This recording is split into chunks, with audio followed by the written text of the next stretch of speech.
yung diba? Oo, alam mo, video lang. Tinatanong mo nga. Ano pagtalo kayo? Ayun ang good luck. Pero naman sa Miss A, hindi mo natatalo yung mga kaibigan ko magaganda na nanalo sila lagi. Ba't ikaw ba hindi kayo nanalo? Ikaw. Hindi ako nanalo. Hindi ako nakaroon na isang beses. Pero kung nagagawa ng mga kasagot nila sa QA, Yun ang nanalo sila dahil sa akin. Magkano ka doon? Mag-ikaw ka sa akin. Tapos sila kami. Basta ano na, may masaya kami na nanalo kami sa kami nakakarating. So sa Marilao, ikaw naman taga saan ka? Malaboy po, Santulan Malaboy. Parang Bulacan. Sige. Maynila ang Manila ang Bulacan. Metro Manila, Malabon, ang Bulacan na sa Northern Luzon. Pansit pala yung Pastel. Teka sa Malabon, Bulacan ka din. Nalito lang. Oras kayo darating si Kim Chu, wala naman siya. Kasi na naman. Kaya ko si Arlang, darating mamaya. Papunta sa biyahe. Ano pinagkakabalang polyester bukod sa pag-inom ng coconut tree? Ano pa yung pwede ang ganda ng katawan niya, no? Okay. Freelance po. Freelance ano? Data entry analyst po ako. Ano no? Data entry analyst po ako. Data Entry analyst po. entry. Bali. Data entry, kay anak siya ni Sunny. Sunny entry. Ano? Bali po, ang ginagawa ko po doon is parang pag binigyan po ako ng work ng client po, parang pagbibigay lang po ako ng information, ilalagay ko lang po yung mga information niya sa Excel po. Katulad po, company name, address, kontakin po, ilalagay ko lang po siya sa Excel. Data entry analyst. Opo. Entry analyst. Entry analyst ito. Ano yan, mga kumpanya yung mga kumagana? Mga Potential client po. Pag walang potential, hindi mo na yun. Pag wala potential rin kung ano pa yung iba bibigay na work po. Ganda mo nag-explain. Sige, tatawagan ka namin ha. Okay. Hindi siya alam ka nag-apply eh. Kaya nag-explain ito ako sa akin. Ikaw naman pinagkakabalaan mo. I'm current third year.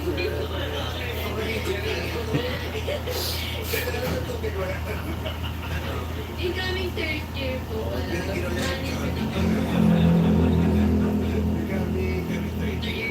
Bakasyon yun. Bakit yung exam? Ano ba yun? Hard Work Art on YouTube. Hello. Final season na ngayon. Ito naman nakatapos na. Okay, so dire-diretsyon na natin. Gano'ng katagal ang relasyon ninyo? 5 months po. 5 months. Sino nakapag-face? Parehas po kami nag-usap pero ako po yung nag-initiate ng movement. Idea ko yun. Napagod po kasi talaga eh. Nag-stop na po talaga ako. Pataba kasi ito dahil. Ginawa mo kung ano rin inutos mo dito kay Les. Bago taga-Bulacan, kasi pinapapura ko sa tol, sa bali. Ayun. Pagod nga yun. Pagod saan? Oo. Alay, nung una naman po, parang masaya naman po. Pero pag patagal po, Gano'ng kasaya? parang napupunta Sakto, po masaya talaga. lang mo talaga. Masaya lang talaga kasi parang first love po talaga kasi si Nicole eh. Ilang taon ka nun na gano'n ng first love? 15 ata po or 16 po. Hindi ko alam eh. Hindi na. Basta nasa 15, 16. 2022. 15 daw siya, mga 15. 2022, 2 years ago. 2 years ago lang eh. Nag-18 na. Nakita ko po kasi kami. Parang may nakita ko po kami nung mga high school po kami noon sa Valenzuela po. So, nung high school pa lang, Chikowa kaya, damn this took a long turn, isn't it? Nila 3 cent, very, thank you for that. Bad boy po. Bad boy? Bad boy po. Sana pinalitan ni Shuero mo. Sana unang kita ka pa ng nilipas. Kasi ko na mas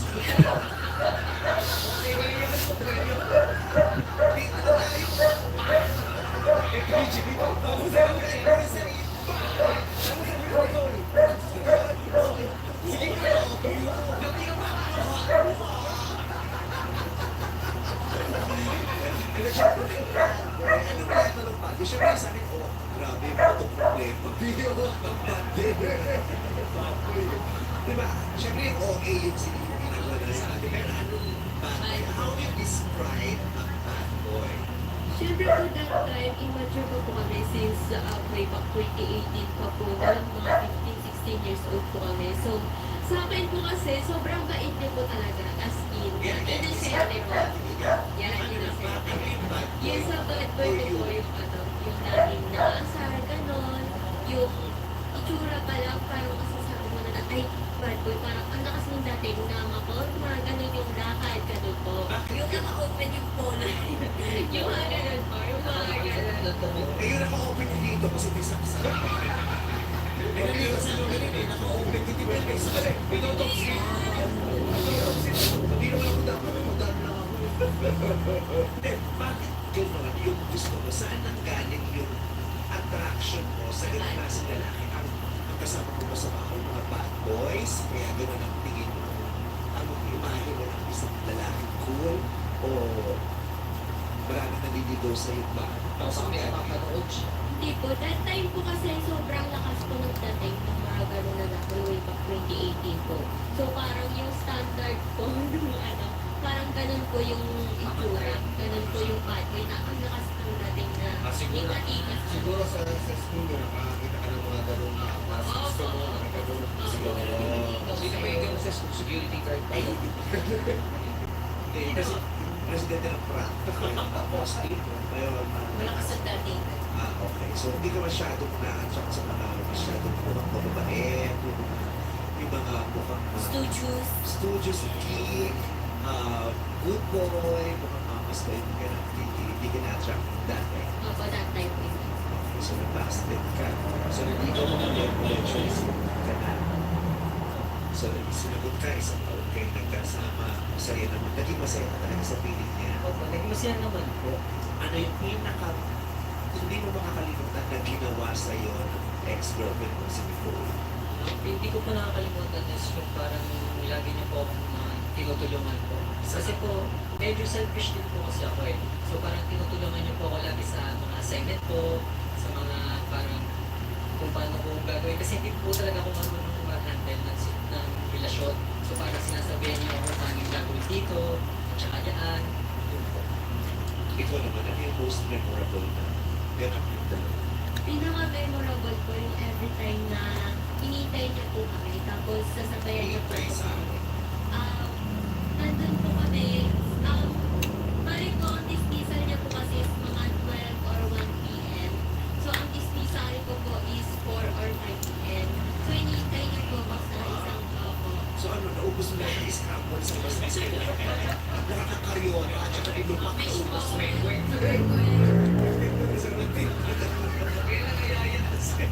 Oo, maraming salamat sa iyo na dahil sa relasyon natin nakabuha ka ng beauty business sa labas ng school. Kasi sa ating mga bobang friends ko dyan. Nagkagano na ano. Kaya ano yung basketball ka? Hindi po, naghihintay lang po ako sa convenience store po talaga na malapit po sa school po. May kasama ka sa pagbayan. Wala po, special lang. Kasi iba, bakit ako sa school mo? Ay oras.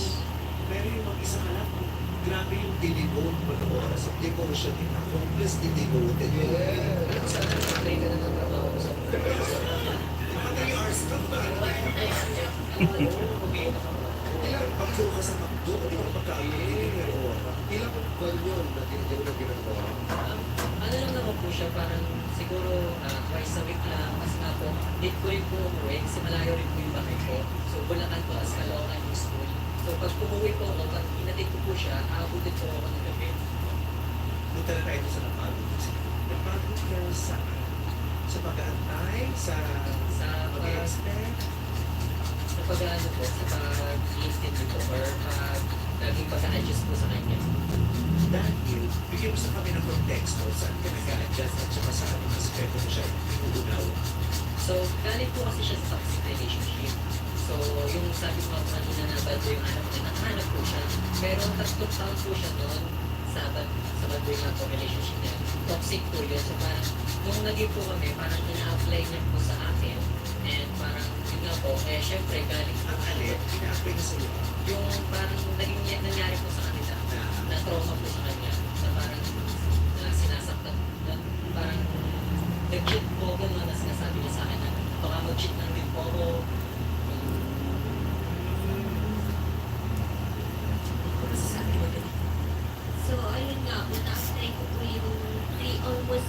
po kami nasa relationship nung nahanap ko nga ba na bad boy.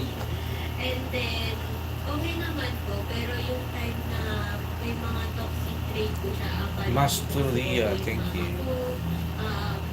Ayun, pinaglaban ko lang din, grabe din yung ano, tapos nag-cheat pa po siya, ganun. So, nung time, grabe yung shift na toxic relationship to healthy since mabait nga po si Lester. So, yung pag-overthink ko, hala, too good to be true na naman to. What if sa susunod naman, ganun na naman, hindi ko mamalayan na nag-cheat na rin pala siya. Totoo ba yun? Masasabi ko.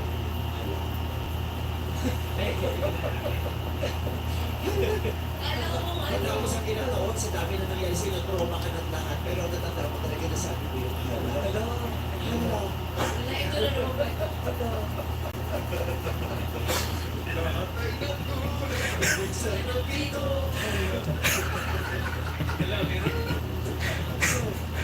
Yung trauma ko, sa kanya nalalabas lahat. Lahat ng takot na tinulong sa'yo ng nakaraan relationship, muling lalaki, pinagkagawalaan mo, sa kanya nilalabas lahat. So, duda, takot, lahat. Kung siya nabago. Naramdaman ko yun. Opo. Parang pagod na pagod na si Eric sa ako. Ano siya sa lolo doon, no? Diba? Sabi na, bakit nagbago si Eric? Ganyan ka, ganyan. Hindi ko may tungkol. Makiulit na, please. Hindi ko may tungkol si Eric doon sa studio doon. Si Eric sa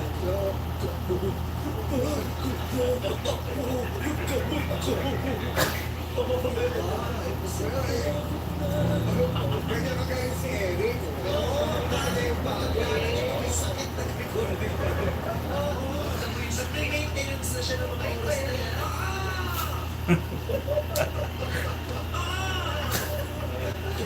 Kaprik Singh, hello. Okay. Sinasabi ko sa kanya yun na bakit sa akin mo nilalabas yan? Bakit sa akin? Di ba dapat hindi sa akin? Tapos sinasabi ko naman sa kanya yun. Sabi ko, huwag mo kayo compare doon kasi nga, na-prove ko naman na sa'yo na hindi ako katulad niya kasi nga po nililigaw ko siya. Like, nilalayo niya rin po kasi ako noon. Na sabi ko, ipuprove ko sa'yo na hindi lahat ng lalaki ay gano'n. So, nung sinagot niya po ako, kasi may ganun pa rin po parang na medyo na-open na rin po talaga ako na ay, nakakapagod po talaga. Pero hindi ka ba nag-sorry sa kanya na mali yung pinipinta mo sa kanya o bigla ka na second chance na inuulitin mo? Nagsasorry po ako after po na nasasabi ng misa na huwag mo ko i-compare gano'n na napapagod siya sa tulog gano'n. Na-realize ko po na baka hindi siya gano'n. May times po na gano'n na nagigilty rin po ako na grabe din yung hindi nadanas niya every time na nagkakaroon ako ng overthinking gano'n. May times po na sobrang kayapa, sobrang okay, na hindi ko po iniisip na hindi siya gano'n.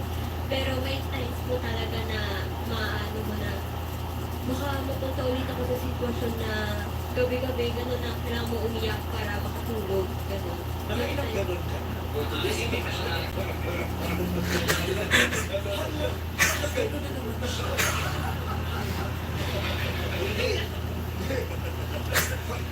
Vermicast, what pencil are you using? I'm using Stabilo Carbotello Pastel Pencil. Ang puso ko. Ano yung mga sign na nakikita mo na ay, nagkabit yun? Or ganun siya? Wala naman pong side, pero meron po kasi yung sa first relationship ko, sobrang ayun nga po, too good to be true na okay, mayakan na mabait siya, gano'n, yung effort, gano'n. Tapos gano'n din po kasi nangyayari sa kanya ngayon na nararamdaman effort, nararamdaman ko yung love. Tapos nung sa una, after ng how many years, naging gano'n, bakit parang ang bilis ng shift na nag-cheat siya, tapos baka maulit sa kanya na, baka ngayon lang to, ngayong year lang to, what is the second year, ganun ulit. Ganun. Aware ka naman na ginagawa mo siya. Ano natawa siya? Aware naman. Aware ka.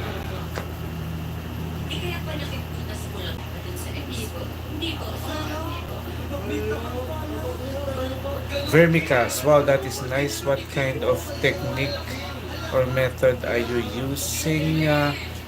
At this point in time, I'm using the block-in method, where I block in first the dark shadows, and then later on, I'm gonna use the green foundation technique for the skin tone, and then I'm gonna use the highlighting technique because I'm using a toned paper, so I'm gonna use white pencil for highlights. Anyway, nasasabi ko sa kanya, pero walang kasi nakakapagod talaga yun. Nakakapagod din kahit sa isang relasyon, di ba? Like sa bahay, sa kaibigan, sa trabaho, sa buhay. Nakakapagod ko ang daming pilaban sa yung binta. Hindi naman totoo. Oo. Na minsan nag-iisip ko, totoo ba to? Di ba? Baka hindi ko lang alam. Di ba? Kasi minsan, sa sobrang dami ng bintak sa'yo, naguguluhan ka na rin sa pagkakakilala mo sa sarili. Gawin ko na lang kaya yung sinasabi. Mas paulit-ulit. Correct. Di ba? Yung ganun. Kaya nakakapagod din talaga. Anong realization? So, nung time po na nag-end na po kami, Gawin na lang ang cellphone. Dire-record mo ba kami? Kapag hindi ko dire-record mo, kasi sinalabas mo yan. Bakit? Ikaw na yung guest dito ba yung dress? may dress sa Hindi naman. Hindi na kayo ng parang audio. Anyway. So, ayun nga po, nung time na iniwan ko po siya, yung realization ko po na... How I wish I could dapat mas draw like mag-break yours. ako Good thing na you can still add more layers to that. Nung time na may- Yeah, I will try to make it color drawing like this one. Exactly, not exactly, but I want to go as close as possible to this to my reference photo. So this is a color drawing, but it is at this point black and white. But I'm using dark brown now, just to blacken the shadows. And later on, I'm gonna use bright colors. I can add more layers to this because of the paper that I'm using. This is I made my own paper for pastel. This is a very gritty and textured paper, so I can. This is called sanded paper, and I'm gonna. It allows me to add lots of layers. Yung pagpasok sa isang relasyon na hindi ka pang-heal. Yes po. Di ba? Kasi pag bit-bit mo talaga yung trauma mo, marami ka talagang ma-apekto mo yung sarili mo. Ang iyong pakikitungo sa kanya, ang iyong pagtanggap sa kanya, ang paniniwala mo sa kanya, at sa kabuuan ng inyong relasyon, di ba? Yung bukod dun sa may mga dapat kung sinamahan siya sa laban niya sa buhay sa kanyang pag-iisa. Kasi ang ini-issue niya, ang pinupoint out niya, naging issue niya talaga, na kaya siya napagod, yung pag-unawa niya sa'yo, pag ipinapato mo sa kanya yung mga epekto ng trauma mo sa ibang tao. Yes po. So, that time po, akala ko kasi okay na po talaga ako. Tapos, hindi Teka ko lang, po question alam. lang. Ilan buwan na kayo hiwalay ng ex mo bago mo sila gusto? Yeah, I think it's a valid question. Yeah. A bit of the issue. Diba? Because he was able to spend an ample amount of time to like realize and you know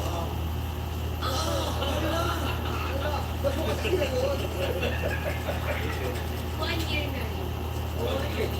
Hindi wala rin kasi may mga tao na hindi na tagal. Minsan sa dali pa naman heal, okay na. Minsan iba na, it took them years. Siniset aside ng issue na naman. Oo. So, paano yan? Paano ka makakapag-move kailangan ko ulit? So, nung time po na naging kami po ni Lester, nung nagpupon po ko sa years. So, ayun po, dinistract ko po yung sarili ko. Like, sumali po ako sa mga iba't ibang activities sa school. Yun nga po yung sinabi ko na, Ano mga activities ko tulad ng speed dating? di ba? Juwan pa rin pala Sa student council po, yung mga organization, affiliations, talagang inano ko na kailangan pagdating ng gabi, matulog na ako, pagod na ako, para hindi na ako mag-isip. Ganun po. School day po ba yun? Hindi po. Pero malapit po sila sa school. So, nakikita mo pala. Opo. Kailangan mo matutunan yung proseso para pagdaanan ito. Opo. Kasi yung diversion isa-isa, ginagamit natin talaga yan para hindi natin masyadong damahin yung sakit sa panahon na yun. Hindi natin mainisip. O may kailangan mo mag-focus, di ba magda-divert ka kasi hindi ka pwedeng damahin yung ano. Pero darating ang panahon na kailangan mo talaga siyang iproseso. Kailangan ang proseso na harapin. Ano bang nangyari sa akin? Ano bang nag-dependo nito? Diba? Ano natulog ito sa akin? Ano bang matutunan ko dito? Magalit na ba ako sa kanya? Nakapatawad na ba ako? Diba? Naiyak mo na ba? Kailangan ko kasi talagang pagdaanan yun. Yung lagi binabanggit dito nila, Karina at saka ni Kim, yung stages. Diba?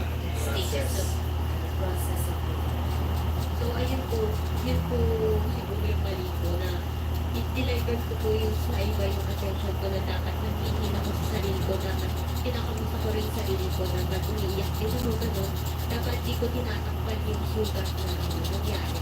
Kaya nung sinabi ko yung sa kanila, bakit di ba ako, naakala ko okay ako, di ba po pala, kasi ganun yung ginawa ko, healing stage.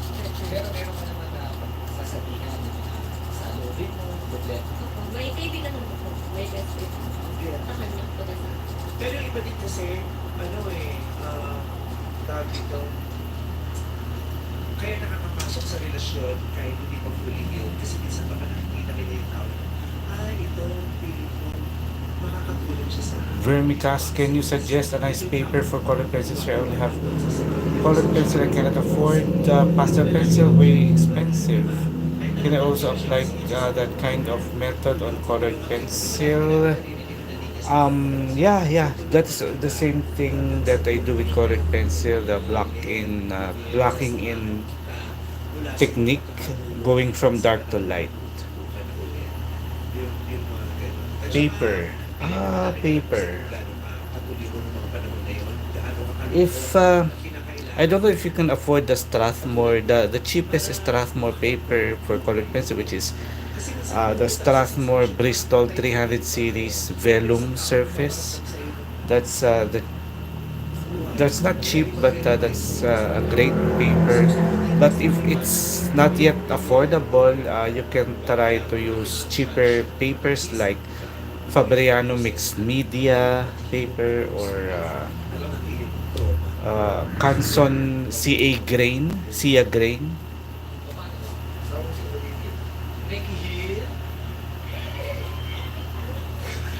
Pwede kaya si Nikki. Nikki. Basta kahit chocolate. Naghanap lang ng diversion. So, kailangan pagdaanan ng Ayoko siya happy. Pero, alam mo, yes po. Sobra. Naramdaman ko po yung genuine mo. isa rin sa atin, pagkakalaki mo na nagkaroon ko ng isa. Okay, kasi dito sa mga natapos yung relasyon na parang ang dami mong ginawa pero hindi niya nakita. Ang dami mong pinamalas pero hindi niya naramdaman. Ang dami mong sinabi pero hindi niya narinig. Kasi ang aming alam lang ng isip na niya ay yung pangit na nagkaroon.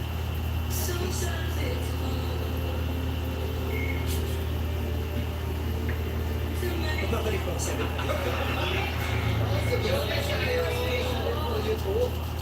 At least, no? Regretful na mga technical na Thankful po ako. Siyempre.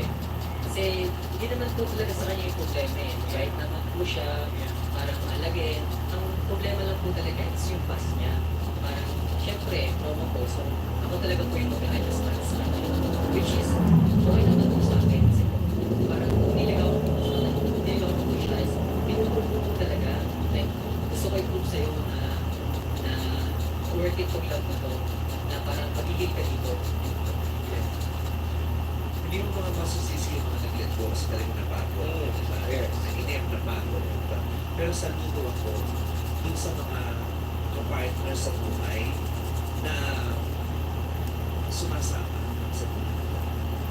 Kahit nahihirapan na rin sila, isinasama nila yung sa journey ng buhay nila, yung journey ng healing part. Diba? Yung, I will burn with you for you. I will fight with you and for you. Team. So, so, parang bawi mo sa kanya, susuportahan mo siya sa paghahanap Yes. ng bag. Talaga. Yes. Ready ka na ba, Lester? Jared Basco, I was lost in the dark with my lonely broken heart. Kasi kumakanta ka, hindi ka pa here.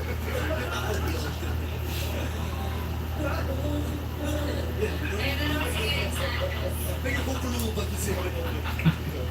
Alright, so, Yes. good luck, let's have fun, let's start the search. Let's go, Lester. It's time to meet our searchies. Searchie number 1, reveal.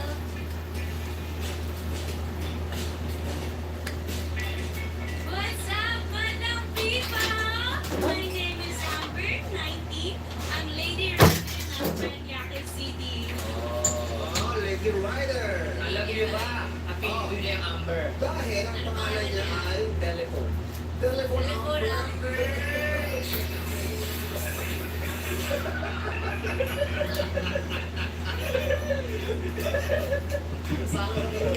Alam mo, apelido niya yan. And this.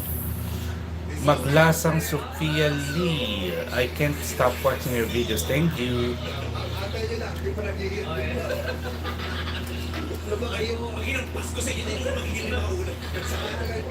Pangalan niya talaga yan. Ang pangalan niya ba talaga? Pangalan niya. Ano ang apelido niya? Dusty.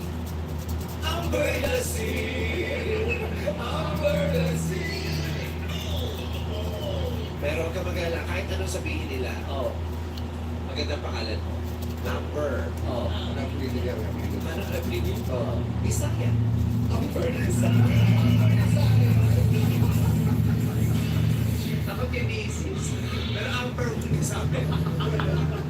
Okay, so i-describe mo naman ang sarili mo kay Lester. Maganda ba si Amber? Amber, maganda ba si Amber? Oo naman. Mabait ba si Amber? Siyempre. Maganda ba malamig si Amber? Siyempre. Oo. Patalino ba si Amber? With honors. With honors! With honors! Your honors? Magaling ba makisama si Amber? Siyempre, kailangan yun eh. Okay na. Alam mo, nagkakabalaan mo, are you still studying? Waiting lang po sa economics school year. First year college. Oo, anong course mo? Maritime po. Ay, Amber kasi nga. Christian Little Mermaid. Ano ba yung apply para kay Lester? Yes. Alam mo ba na, sir, kung ako sa'yo, Ano? sorry, late. Meron pala akong pick-up line. Ay, hindi ka pinantay ka namin lang. Okay, good. Are you under the influence? Just a team learning. Go, go, go. Alam mo na, sir, kung ako sa'yo, naghahat ka kami ng salbabida. Bakit? Kasi lulungurin na kita ng pagmamahal. Inuulit ka lang magtataba ka, Lester. Malulog ka. Grabe si Amber ko. Nagkakaroon pa rin sa Maritime University. Dati, may Amber na si. Dagat-dagat ang peg. Thank you, Amber. Thank you, Albert. At ito naman si searching number 2.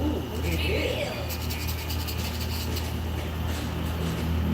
What's up, madam people? I am Kim, 95 years old. Ang medtech student ng Antipolo City. Uy, Kim mo si Kim. Gamers! Gamers! Gamers dito. Hi, Kim. Hello po. Medtech student. Ano? Medtech student. Medtech. Wait. Kaya kayo narating si Kim. Ano kaya ang eskwelahan niya nag-offer ng kwek-kwek ng kwek-kwek course? Kwek-kwek student?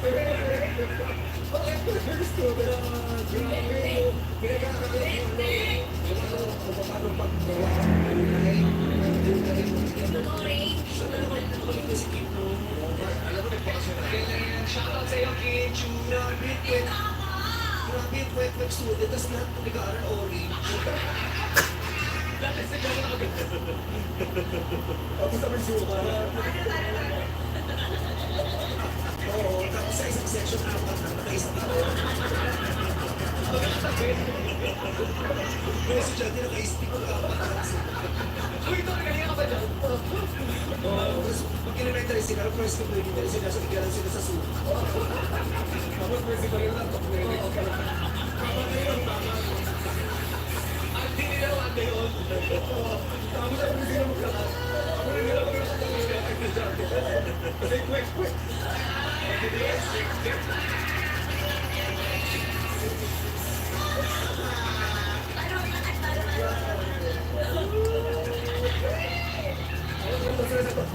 hindi pwede na ba lahat at tumutulong lang? Itlog sila, di ba? Pakita mo ngayon siya. Kaya ni Kim Chu yan eh. Idol. Ay, hindi ko pwede magkwento kayo ng isang ang buong banda. Quick.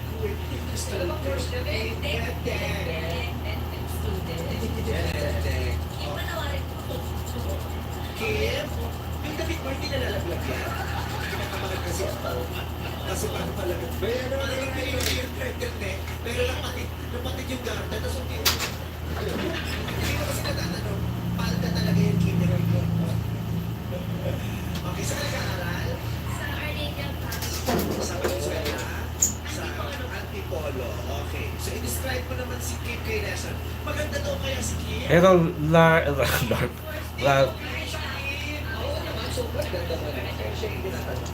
Yes, of course naman po. Maganda. Mapait pa si Kim? Oo naman po. Matalino? Oo din po. Oo, di ba isip tayo? May mga teammates na isip eh. Magaling makisama? Of course po. Okay. So, Kim, anong pick-up line mo para kay Lester? Lester, pwede ba kita mga tabi sa extra? Okay. Pakopyan mo ka ba?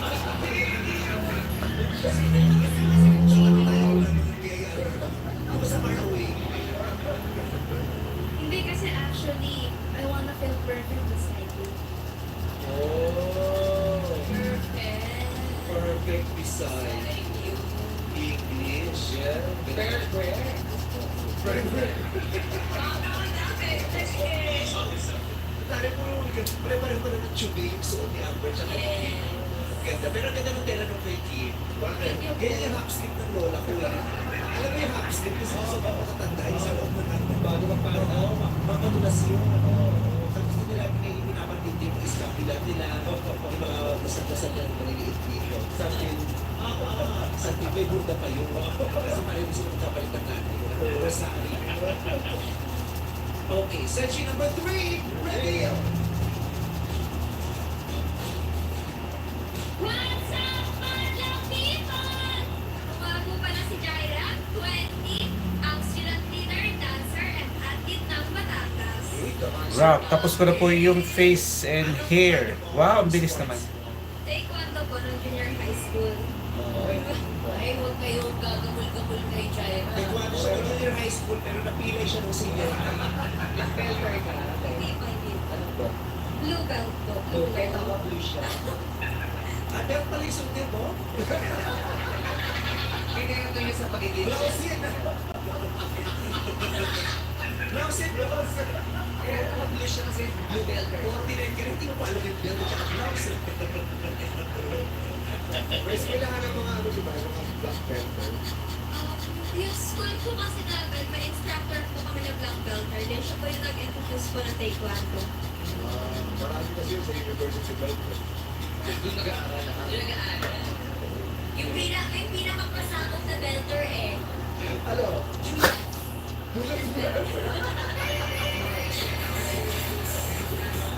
Kaya, nakikita ko nga ito. Baka nagsisinturi ka na sa Sa si Lyra. Jaira. Jaira. Maganda daw ba si Jaira? Sobra po. Okay, sobra. Grabe na sobra. Sobra. Oo, sobrang ganda na. Oo. Perfect yun, no? Tapos mo dito, pag hindi naiwan mo sa date, sabi mo sobrang ganda. Okay. Sobra. So, mabait pa si Jaira. Yes po. Matalino. Yes po. Magaling makasama. Yes po. Marami na ba boyfriend si Jaira? Marami lang po. Pero, pick up line, please. Lester, business-minded ka ba? Okay. Gusto na kitang mag-form ng partnership with me eh. Networking pala. Ito sumali pa dito. Sana sinabi mo, sintron ka ba? Bakit? Sundan kita. John, oh, siguro ka ba? Bakit? Budas ka.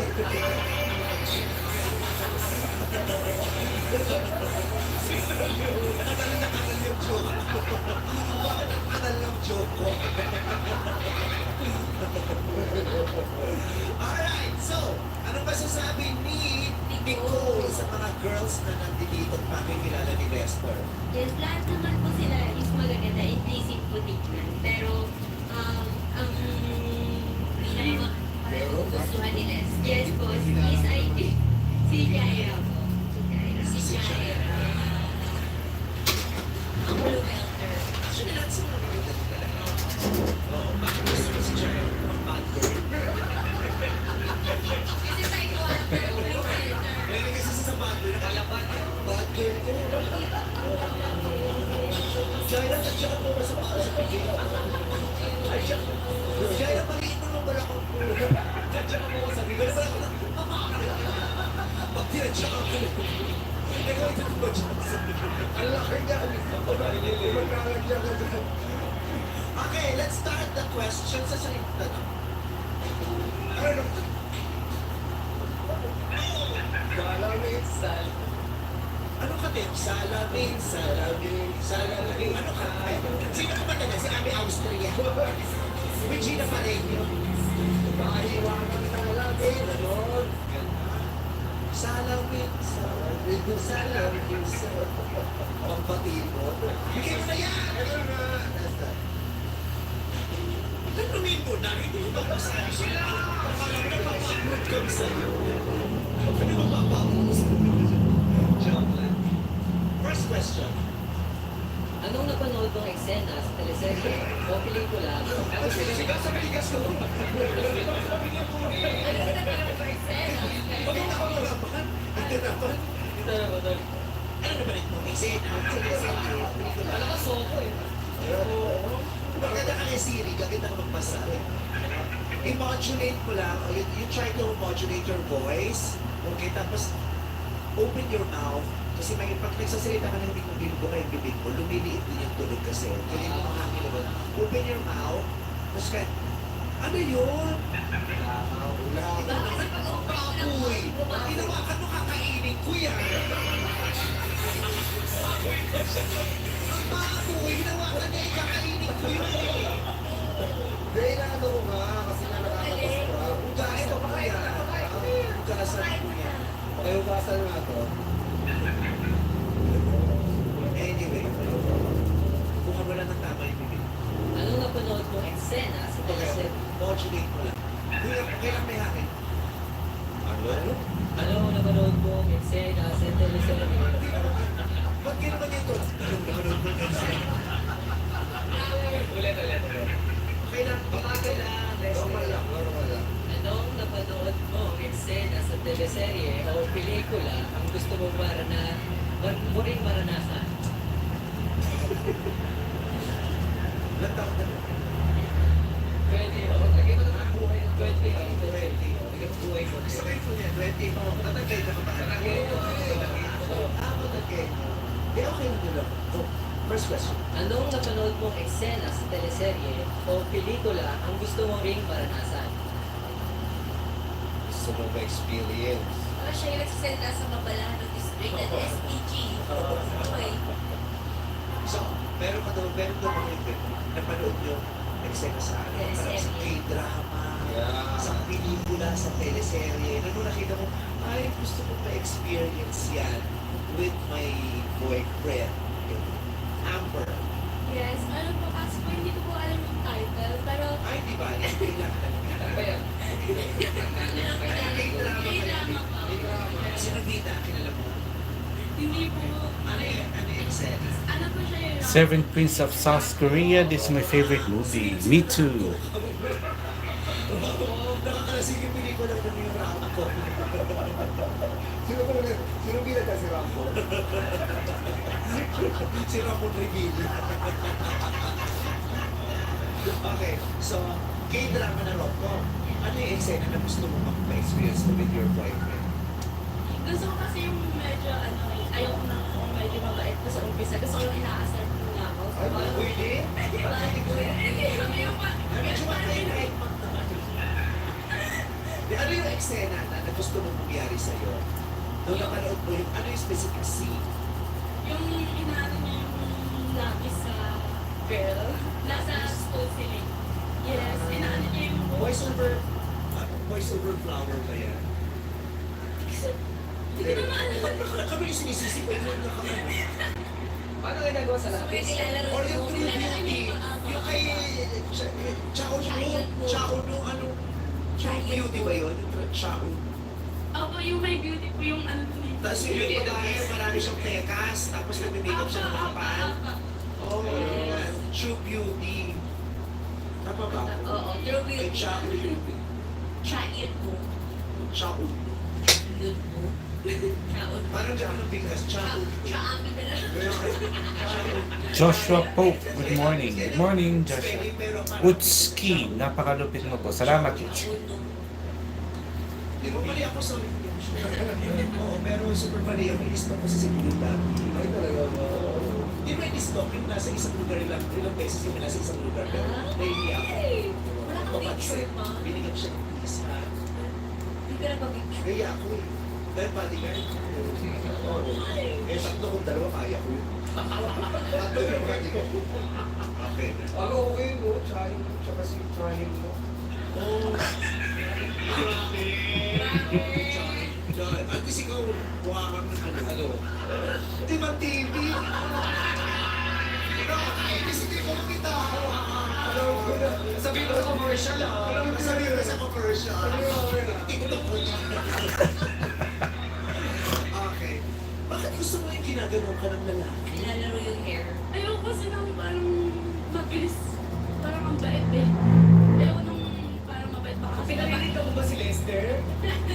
Baka kasi ayaw nyo lang mabait, pero pag niloloko kayo, baka kasi mabait naman. Uy! Ayaw na mabait, pero pag nila ko sasabihin, oh, ang sama niya. Bakit siya ganun? Bakit bad boy? Pwede mo yun yung nangyari kay ako. Alino? Nicole.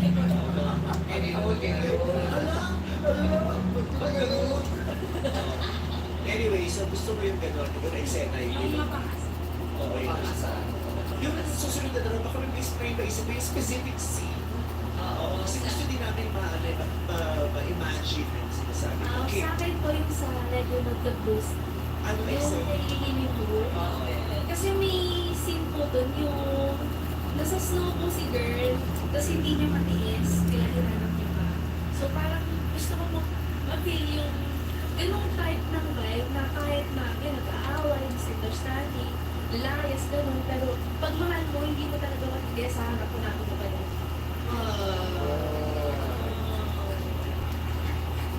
Si Jaira. Sa akin po yung sa Twilight movie ko, yung time na nirepire ko Yung na kailan yung mga ektiday.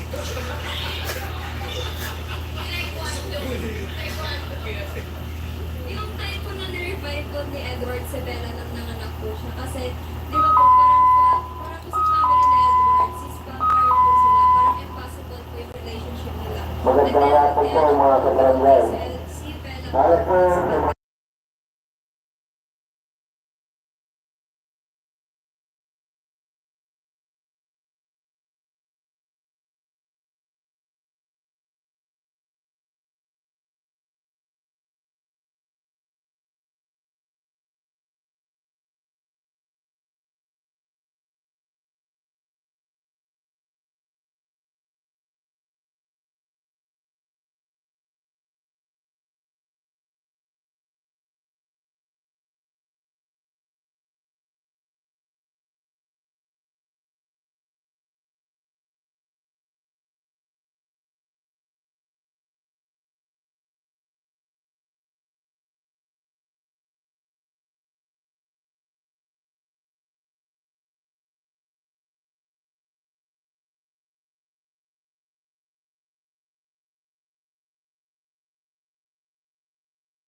pinaka-toxic mo ba talaga? Usually, tinatanong anong pinakamaganda mo sa family, but real talk lang tayo.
Nahihirapan po akong i-express yung emotion ko. For example, pag kami nakita po ko na hindi gusto. I-verbalize. So, pinapakita ko po through actions, hindi ko po agad sinasabi.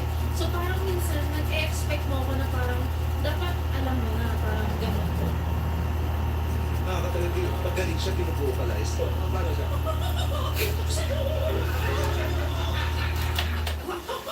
Kami to sa'yo! Binocalize. So, hindi mo na-verbalize? O binaverbalize mo pag galit ka? Hindi ko po nasasabi. Hindi ko po nasasabi. Pinapakita ko lang po action, tapos bigla na lang pong magtataka, bakit ganyan? Oo, nakakainis ka yun minsan yung hindi sinasabi ko ano.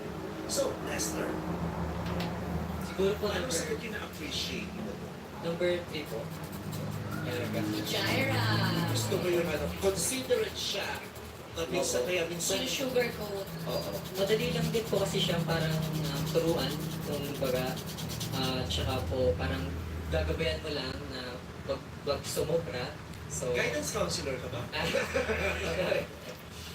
pag break po kasi break na agad eh. Oo. Sa second po, so parang ang hirap din. And sa communication naman po, parang if vocal po, medyo sensitive din po kasi ako. So parang, Ako din. yan. Kinulit ko pa yung buka. So, paano ka masasabi yung sensitive? Oo, Reagan! Joke lang. So number 3 po talaga. Congratulations, Jaira! Natapos agad ikaw ang bet na makadate ni Lester. Pero bago yan, ito muna mga service na hindi mo na PSH. Sinuro ang magpakailangan.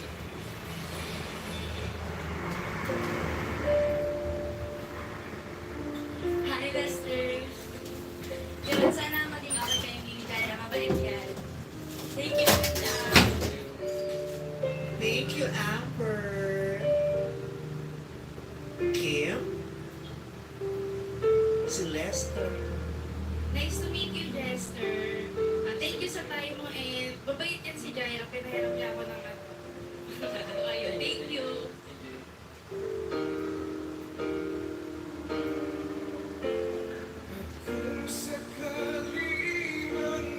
Lester.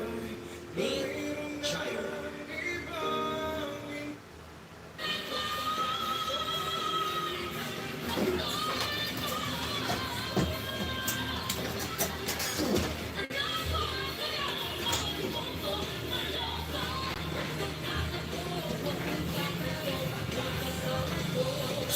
Surendra Lemma. Wow, thank you.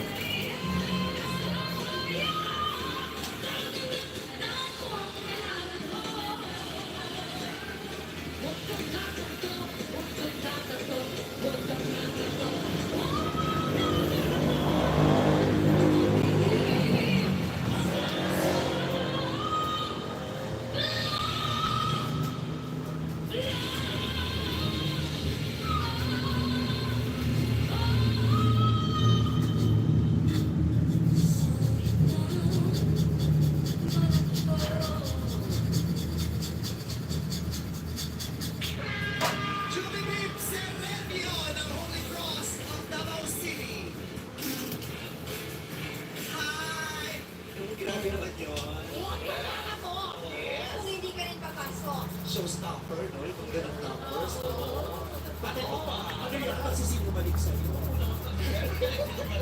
Kaya eto pa, tawagin natin polisi. Polisia para samahan si Rizia! Polisia para samahan si Jimmy Bean sa entablado. Ayan na siya!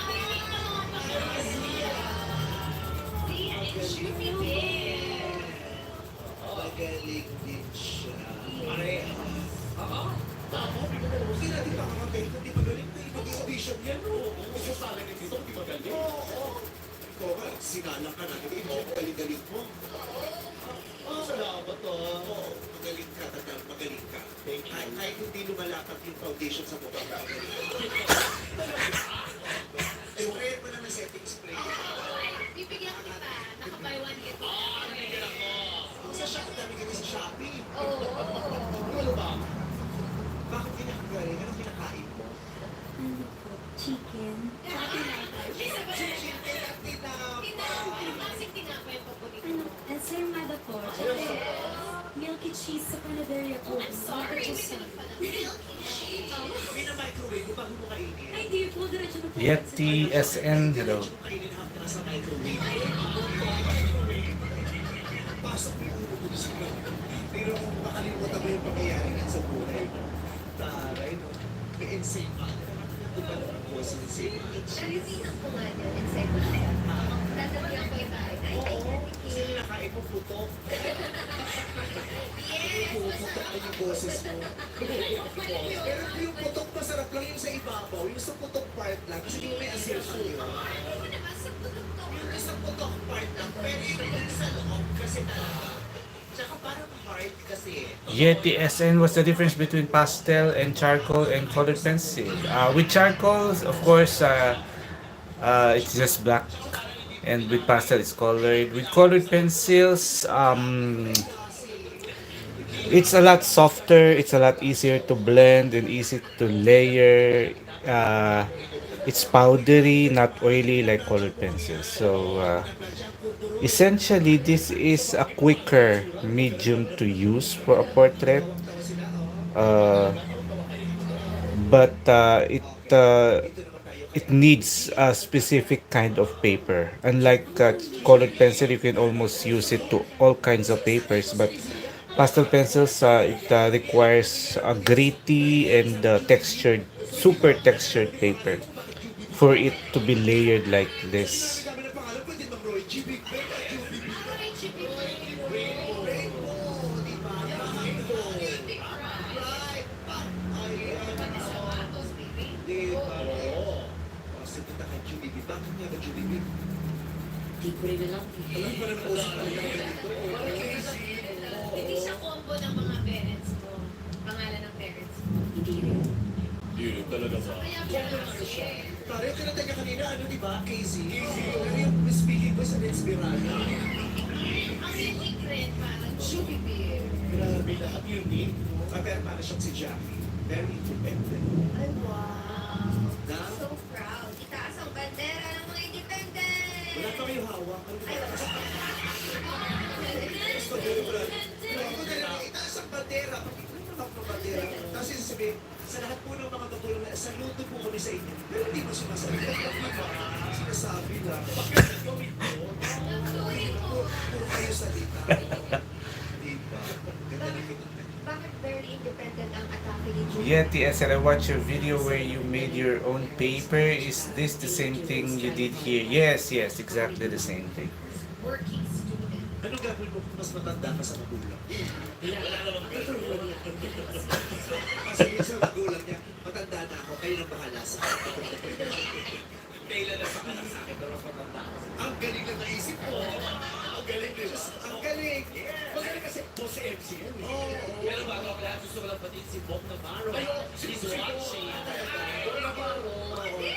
Baka pa ka na lang magiging host ka rin dito, ha? Hindi na siya mag-host ng matagal, hindi siya makahawak ng mikropono ng matagal. Bakit? Mahina ang braso niya ngayon, katutulog niya naman.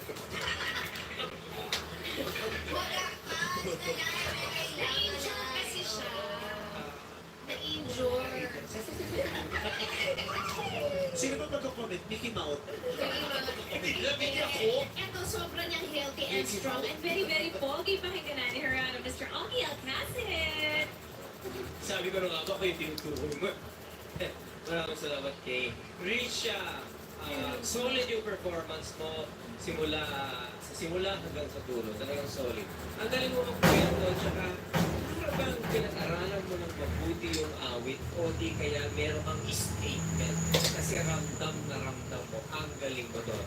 Congratulations. Ikaw mapashoot mo sa Ay, kanila. ano yun? Sino po Kaya yun? lagi sinasabi solid. Bakit gas, hindi liquid? Sabi niya, ba't ko nasabi kay Ogel Acid yun? Ba't ko nasabi kay Ogel? Kasi lagi siyang solid, di ba? Sasabi. Nasabi mo ba yun? Timer. Talaga? Hindi mo nasabi? Nasabi ko. Nakalimutan mo, Your Honor? Oo, hindi na po maalala. Your Honor. Dinidinay mo, MC. Kuya Pogi, kung may song ka pala. Stop it, Di ba sasabihin na inuubos mo yung kinakain natin? Dito, especially. So maraming salamat Murado ang nagkasting. At ngayon po, pakinggan natin kung napakaganda. Murado, Ishasha Padilla. Hi, mga people! Hi, Jumibel! Unique ang iyong name. Ang ganda ng range mo. Kasi yung speaking voice mo, napakabago. Pero, nakataas mo ng gusto yung iyong boses. Maganda yung vocalization sa umpisa. Pang ano talaga, hindi ka pang pagulat eh. Talagang may ginagawa ka talagang nakuha mo ang attention ng tao doon. Very powerful. May angas yung raspy quality. Pag umaangas ka, I loved it. Gusto ko yung consistency mo sa performance mo. Kasi talagang mula din, umpisa hanggang dulo na pakahusay. Loved it. Congrats. Thank you po. Thank you. Pakinggan naman natin ang komento na nagdiriwang ng kanyang kaarawan today. Puro mula doon, Louie Ocampo! Happy birthday! Christmas song! Birthday na ni Louie! Birthday na ni Louie! Birthday ni Louie! Ngayon! Happy birthday po! Happy birthday! Thank you very much. Erickson Bendicion. Sir, anong kanson mitientes ang gamit mo? What color? Di ba minsan yung gray ba yun? Kasi mas lighter siya sa Strathmore Tone Gray and Archival nga ba ang kanson mitientes? Pareho kayong pasabog. Hindi lang solid, liquid na liquid yung Well, actually, mas may weight yung kung ang pencil mo yung Archival. Yung kanson mitientes, hindi ako masyadong sure kung super Archival. Pero I'm sure naman kasi kanson. Pero depende pa rin sa pencil. Pero ang gamit gray. Ginagamit ko yung either pearl gray para medyo light or yung ano yung isang klase ng gray, flannel gray. Which is mas darker yata, mas darker siya sa Strathmore ano. Pero yung pearl gray yun yung mas light na gray. Art, let's do. Hi bro, I'm back. Hello. I'm good, thank you.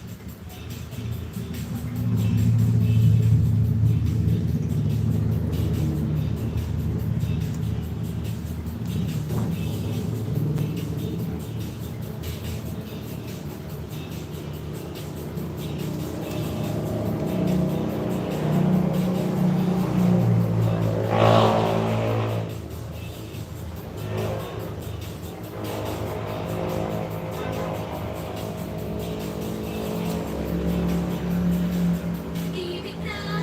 Oh, shucks. Kasama niyo muli kami dito sa Showtime on Radio.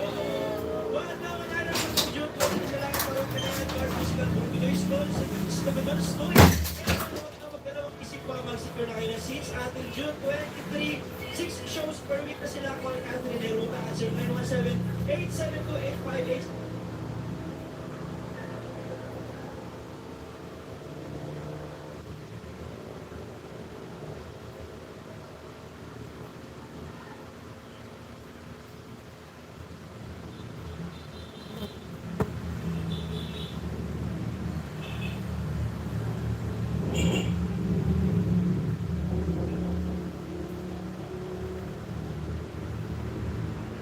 Reader of superhero comics faces a defining question.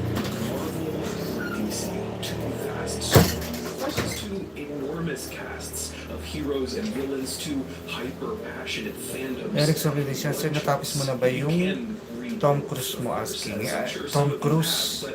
Ay, hindi pa And I think there are three reasons for that. One, DC and Marvel have a long-standing rivalry which carries over to readers. It's fun to belong to a team. Two, the continuities of each universe are so bafflingly complex that a person only has enough brain space for one. And three, for adolescents getting into comics, the third reason is often the big one. It was for me. I came to comics in the early 2000s via Smallville, the TV show about an adolescent Clark Kent, so I chose DC. At that time, DC ran 4 monthly Superman titles, each $2.25 per issue. Now that's perfectly affordable on a part-time Staples salary, but I rapidly added more titles to the list and costs climbed. But it wasn't my fault. I was just following the story. See, a vital component of shared universes is the crossover, a storyline that begins in one comic and ends in another. Crossovers bring shared universes to life. They weave distinct heroes with distinct backstories into an all-encompassing tapestry, enabling complex narrative and emotional layers. Interconnectivity is what makes superhero comics so fun and unique. It's also an ingenious device for comic book publishers to make more cash. The highest expression of this device is the crossover event, a universe-wide story that gets everyone involved. Here is where you feel the interconnectivity most intensely.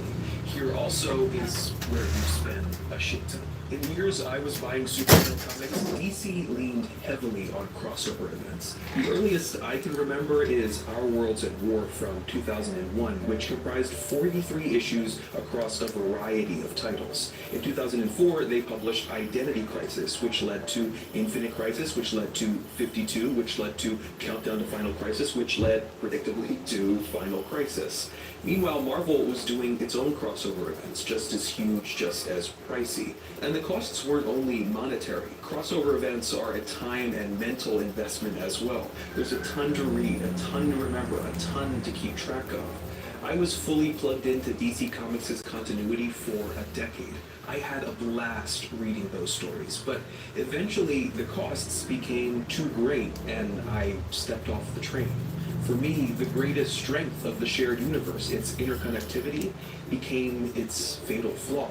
Superhero storytelling forces you to constantly raise the stakes. A drug tolerance sets in. Villains need to get stronger, threats bigger. A building is on the line, then a neighborhood, then a city, then the world, the galaxy, the universe, the multiverse.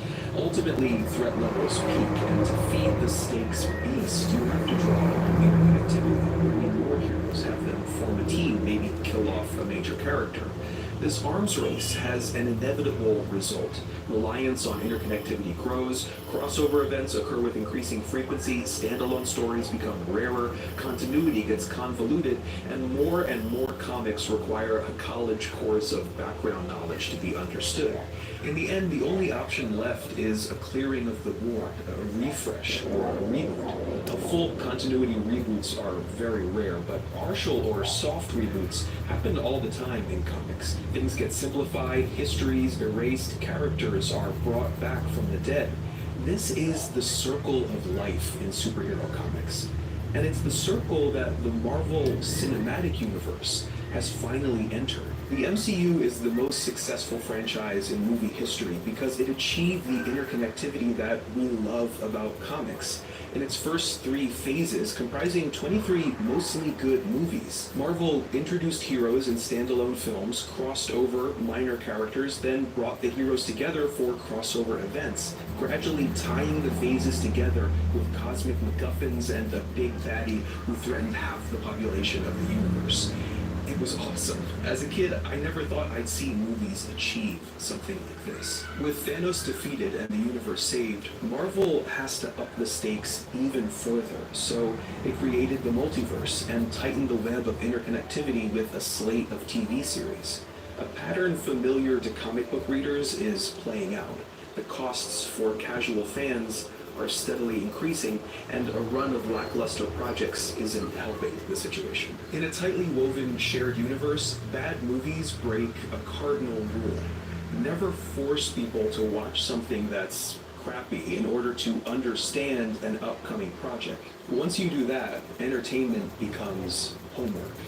Now, I don't blame Marvel for breaking the rule. Movies are hard. Studio batting averages are comparable to actual batting averages. 2 or 3 great films out of 10 is the most you can usually hope for. For a decade, Marvel well exceeded that average, a dazzling Hollywood triumph. But the odds get everyone in the end. Bad and mediocre movies are just unavoidable. And so is the life cycle of superhero storytelling. Despite some online pessimism, the MCU is still doing great financially. But sooner or later, a refresh is gonna happen. It's the way of things. The consolation, as all comic book fans know, is that it's going to be one hell of a crossover event. Hey everybody, if you want to read more of my thoughts on Ananya specifically Sombanshi, on amazing, thank great you. Superman story, check out my book of essays, Escape into Meaning, which is available in paperback now. This episode was brought to you by Squarespace. If you don't know, Squarespace is the all-in-one website platform for entrepreneurs to stand out and succeed online. Whether you're just starting out or managing a growing brand, Squarespace makes it easy to create a beautiful website, engage with your audience, and sell anything from products to content to time, all in one place, all on your terms. Their templates are flexible, their blogging tools are super easy to use, and Squarespace provides you with all the analytics you need to Your mom goes to a podiatrist's office, and the podiatrist's office says, "What's the problem?" And the mom says, "What's the problem? Where do I begin, man?" Norm Macdonald is one of those comedians who functions as a litmus test for people's sense of humor. If you find Norm hilarious, for example, I know that your sense of humor and mine are probably pretty similar. Norm splits people, and if he does so more than most, I think it's because his vision of comedy is unflinchingly devoted to what he finds funny, which means that he won't ever try to modify his work to appease an audience. Of course, this has led to what I think is the mistaken notion, one that you often see in YouTube comments, that Norm just doesn't care what people think. He goes, "I go to work for Gregory Olinovich. Honestly, Doc, I don't even know what I'm doing anymore. I don't even know what Gregory Olinovich knows. He only knows that he has power over me, and that seems to bring him happiness." I think Norm cares deeply about his audiences. He wouldn't spend thousands of hours honing his material if he didn't want to make people laugh. He just doesn't let the audience dictate the direction of his work. He doesn't pander.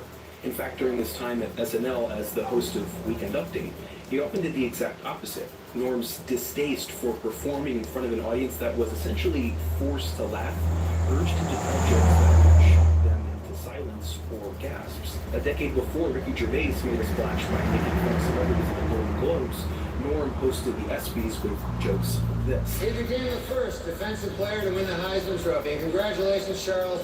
That is something that no one can ever take away from you. Unless you kill your wife and later, in which case... Not only does that take bravery, it takes dedication. At night, I sometimes wake up and I turn to some old lady in my bed that's on my arm. A lady that I once loved, Doc. I don't know where to turn to. My youngest, Alexandria. She fell in the cold of last year. Norm's dedication to the craft is almost inhuman, and so much of it is unseen. He's one of the smartest, well-read people in stand-up, particularly well-read in Russian literature, if you could tell by the names that he's making up in the moth joke. And yet his whole act is predicated on this folksy, dopey innocence. He's like that magician from The Prestige who devotes his whole life to a character just to pull off a great trick. This is the trick. This is the performance. This is why no one can detect his method. Total devotion to his art.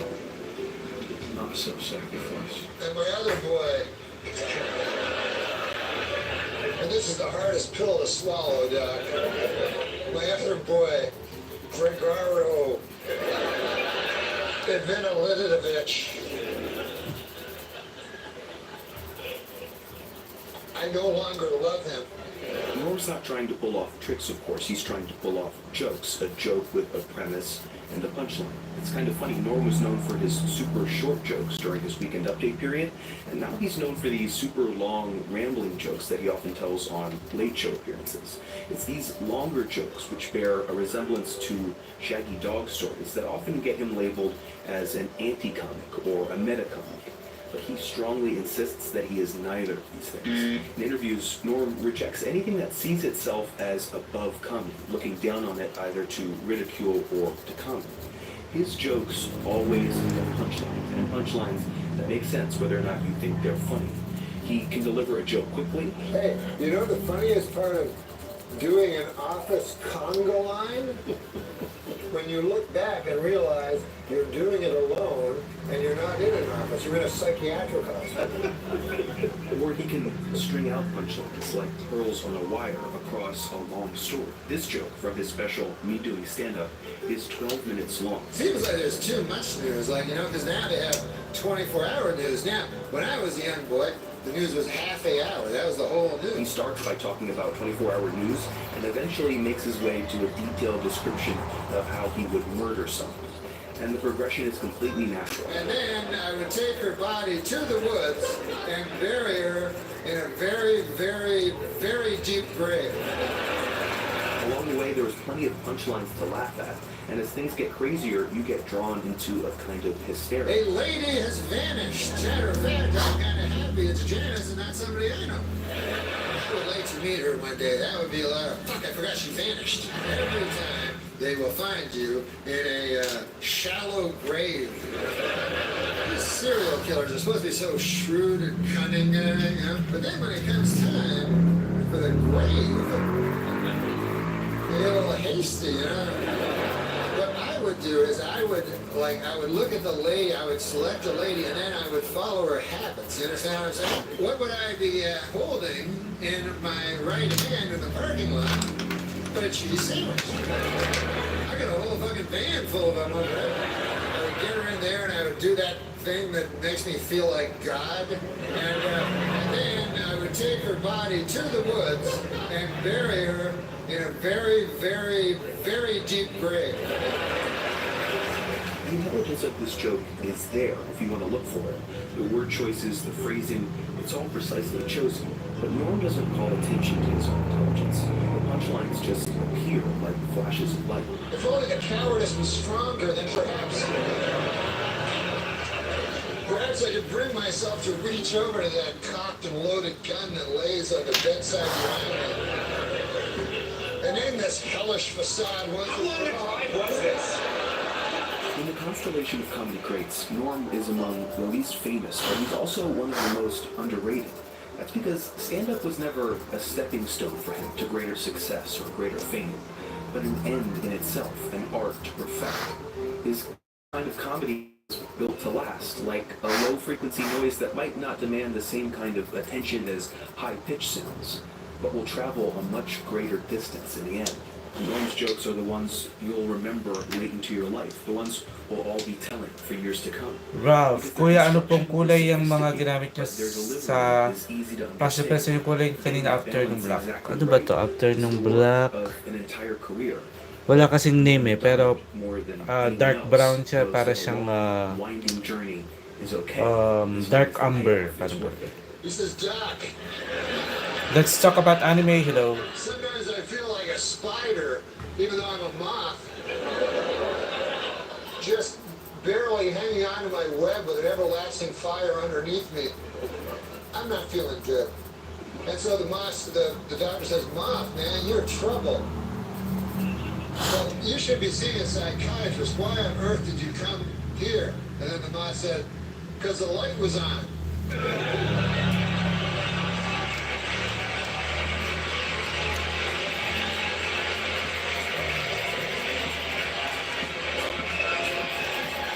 Hey everybody, thank you so much for watching my episode on Norm. I really love this comedy.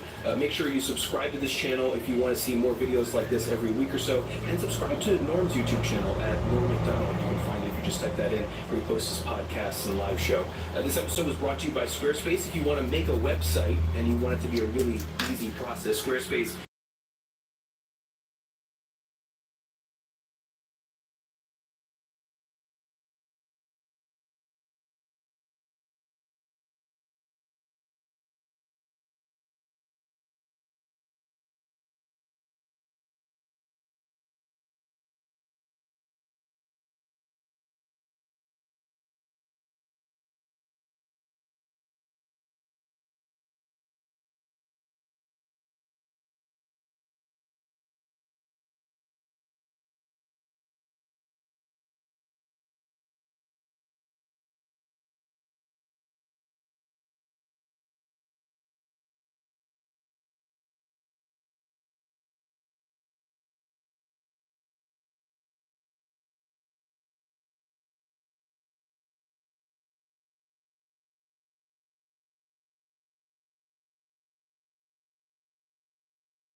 accept the reality of the world with which we're presented. It's as simple as that. In the beginning of The Truman Show, a star falls from the sky. Well, a light falls from the ceiling of a sky-high set that encloses an artificial town built for the life of one man and the entertainment of the whole world. The light says Sirius 9 Canis Major, which refers to Sirius, the brightest star in the night sky. This star, which Homer once called an evil portent, bringing heat and fevers to suffering humanity. In the film, the falling of Sirius is the first in a series of ruptures in Truman's fake reality, a series that ends here with an actual rupture of breaching things as they are. Like at Homer, Peter Weir, director of The Truman Show, envisions this door into real reality in darker terms than you might expect. All the symbols we usually associate with goodness and positivity are behind Truman. Bright blue skies, sunbeams breaking through the clouds, an expansive sea of possibility. Reality, truth, and authenticity, on the other hand, are relegated to a small single rectangle of shadow, hardly the light at the end of the tunnel that we normally associate with liberation. All throughout the film, freedom for Truman is linked tightly with trauma. Every peek behind the curtain is accompanied by some form of pain, whether it's the pain of seeing the image of a deceased loved one, the pain of a true connection abruptly cut short, the pain of memory, or simply the pain of uncertainty, of not knowing what it is you're seeing. That's of course a pain that we're all familiar with. It's why, for the most part, we see only what we want to see. Truman has been privy to a lifetime full of hints, clues to the fact that his world is not as it seems. It's television! Yes! To incorporate those clues means to reconfigure the entire narrative of his existence. And rewrites like that just aren't free. They cost. They cost suffering. Peter Weir and writer Andrew Niccol were prophetic about so much from the vantage of 1998. The ubiquity of reality television, the rise of mass surveillance. They keyed in perfectly to my parents' generation of Cold War paranoia, of being watched or bugged, and my own generation of narcissism, where it bugs us not to be watched. That's a great joy of The Truman Show. The allegories and layered readings, the headiness of it all stands out vividly, even for a kid like I was when I saw it at age 10. It's not pedantic or preachy, it just asks so many damn questions that they're impossible to ignore. What the hell are you talking about? Who are you talking to? And actually, I was watching it again recently, and I was really struck by how easily The Truman Show can be read as an allegory for the present. Like Truman's town of Sea Haven, our own world seems to be experiencing a similar series of ruptures. Ruptures like the Great Recession, 2008, the Arab Spring, like the killings of young black men by police or our increasing awareness of them, like Brexit, the splitting of the UK from Europe, and most recently like the rise of the political outsider movements of Bernie Sanders and Donald Trump. I think American society at large is a lot like Truman Burbank, laboring like him for 30 plus years under a system that is finally showing itself to be ridiculous. Society, like Truman, is trying to wake itself up while stumbling under the pain that surfaces from doing so. The Truman Show is a massive operation with a crew and cast of thousands, but for all the power that Christof commands, the show's success always hinges on Truman himself. It can only work if Truman believes in it. He could leave at any time. He was absolutely determined to discover the truth. There's no way we could prevent it. The powerful in our world hold things in place like Christof holds Truman, but we hold ourselves in place too. If nothing else, it's clear that in 2016 we are slowly waking up into a new political reality. Like in Truman's world, the power relationships of our own have gained and consolidated strength by convincing us that they're normal, like laws of nature. By taking any breach and folding it back into the narrative, they've kept all those like Truman, who are perennial losers, at bay. But ideologies don't last forever. Eventually, they crumble under their own weight and the increasing refusal of people to believe in them. Thank you for your help. Welcome, Truman.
difficult to ask. How do we know what we really want versus what we're expected to want?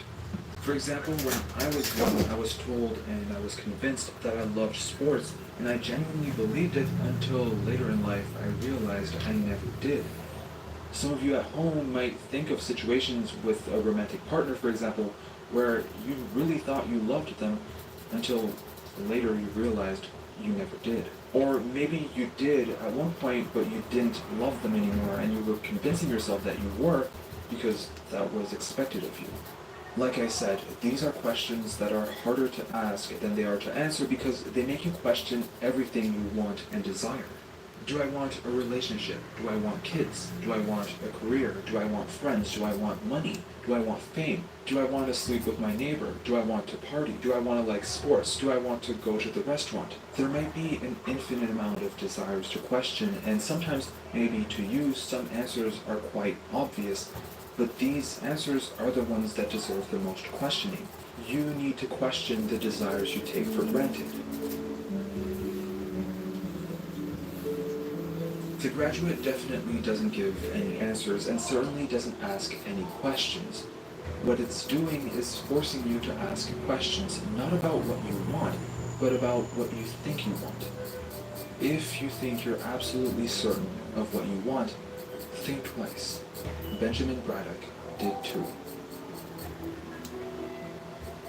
Thank you so much for watching. Thank you for liking and subscribing if you have already. And I'd like to thank, as always, all my patrons for supporting the channel. If you also want to support the channel and be in the group of all these videos, check out patreon.com/thecap. How do you end a movie? How do you end a movie without the "and they lived happily ever after" or the classic walking off into a sunset? How do you make a movie end satisfying, considering that most people's reaction to and impression of your movie will greatly be influenced by its ending? Does an ending need to be satisfying? To answer these questions, I want to look at what is, to me, one of the best endings in cinema history, Mike Nichols' 1967 The Graduate. There's no plot twist, there's no happily ever after, there's not even dialogue. Hello darkness, my old friend, I've come to talk with you again, because a vision softly creeping left its seeds while I was sleeping, and the vision that was planted in my brain still remains within the soul.